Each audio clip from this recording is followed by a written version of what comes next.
I have urged government leaders to take steps in the short term to address issues regarding land, detentions, disappearances, and the military posture in civilian areas.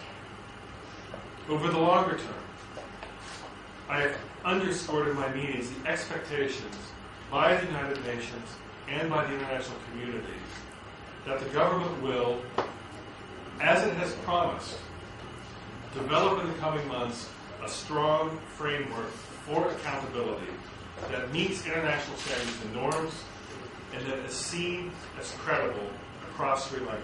The UN supports a credible domestic process that meets international standards. Without question, there is still a wide trust deficit between communities in Sri Lanka. We have thus encouraged the national leaders and political stakeholders to work on all of these issues in the spirit of inclusion and consultation.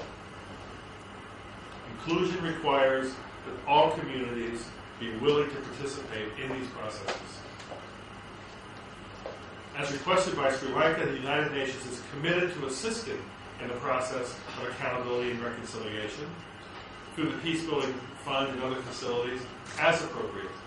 The Under-Secretary General also commented on the delay of the report on Sri Lanka by the Office of the UN Human Rights Commissioner. As the Human Rights Commissioner himself said when he recommended to the Human Rights Council that in response to the discussions, ongoing discussions with the government, that the release of the report be delayed, he made clear it was a one-time deferral.